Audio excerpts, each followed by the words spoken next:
The name's Bond. James Bond.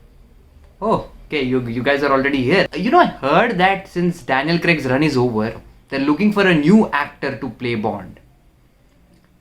And I deliver the line pretty well. The name's Bond. James Bond. It's good, right? So, yeah, just share this video so that it will eventually reach the producers of James Bond. And then who knows? I might be your next James Bond. That will never happen.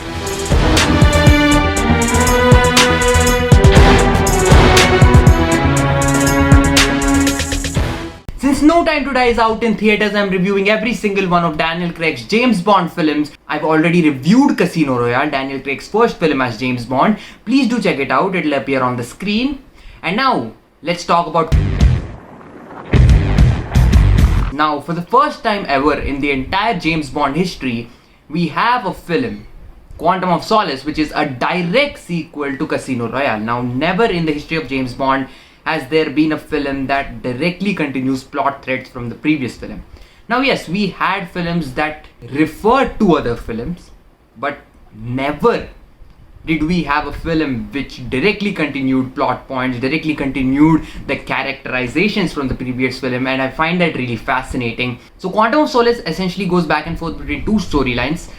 So James Bond is basically finding out who killed Vesper. On the other side, is also hunting down this organization called Quantum, which is led by Dominic Greene, who wants to control all of water supply. It doesn't particularly blend both of those storylines smoothly. It feels really weird and very messy.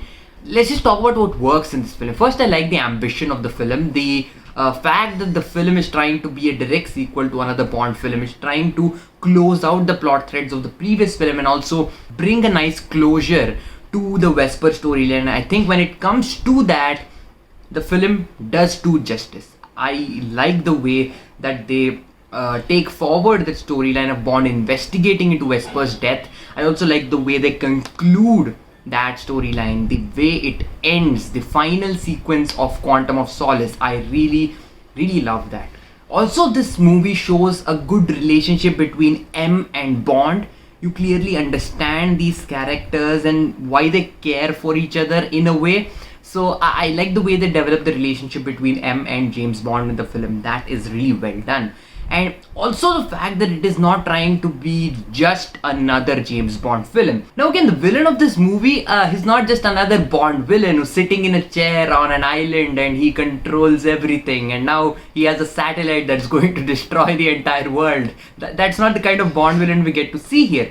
Though it's not particularly very well developed, I like the fact that they at least chose to have a villain where, the stakes are not world ending. He wants to control the water supply of a particular region, and that's fairly low stakes for a Bond film, and I like that they went in that direction. I also like the fact that they do talk about water scarcity and stuff like that. It really makes Quantum somewhat of a different James Bond film, and I respect it for that.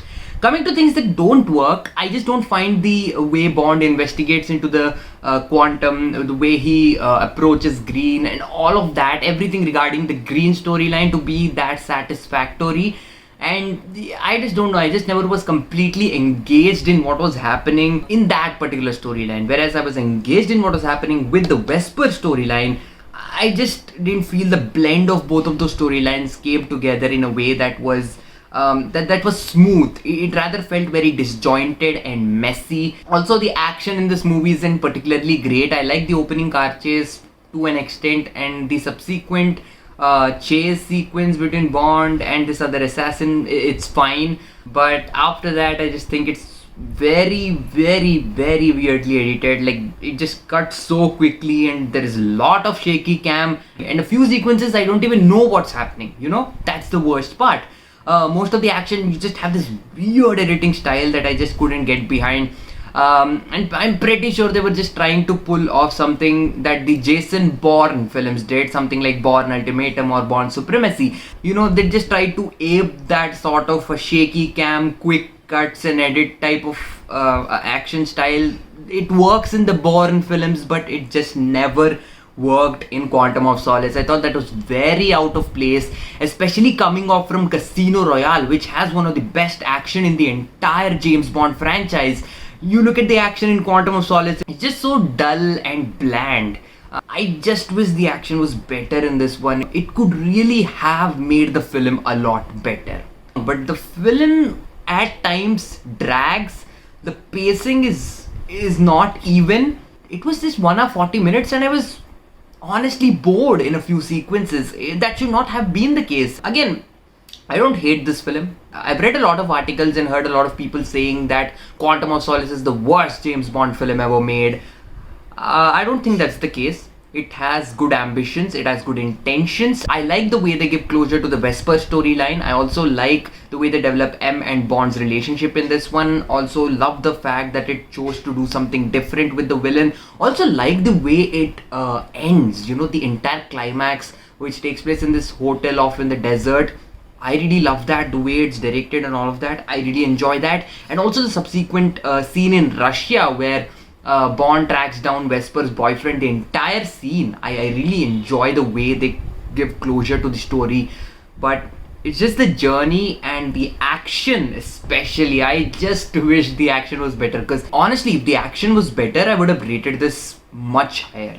Quantum of Solace is by no means a bad film. I definitely enjoy watching it. It does have some interesting ideas, but the execution falters and it does come off as messy when it's trying to mix up those two storylines, and it has good stuff in it, but overall as a package it doesn't always work to the extent that it should have worked. With all of that said, I'm going to give Quantum of Solace a B. On the entertainment scale, I will give it a 6.8 out of 10. So those are my thoughts on Quantum of Solace. Comment down below what you guys think about this film. Also stay tuned for my review of Skyfall, which is going to come out very soon. And if you enjoyed this video, do give it a like. Consider subscribing to the channel so that you don't miss out on any new content. Thank you very much for watching, and I'll see you again.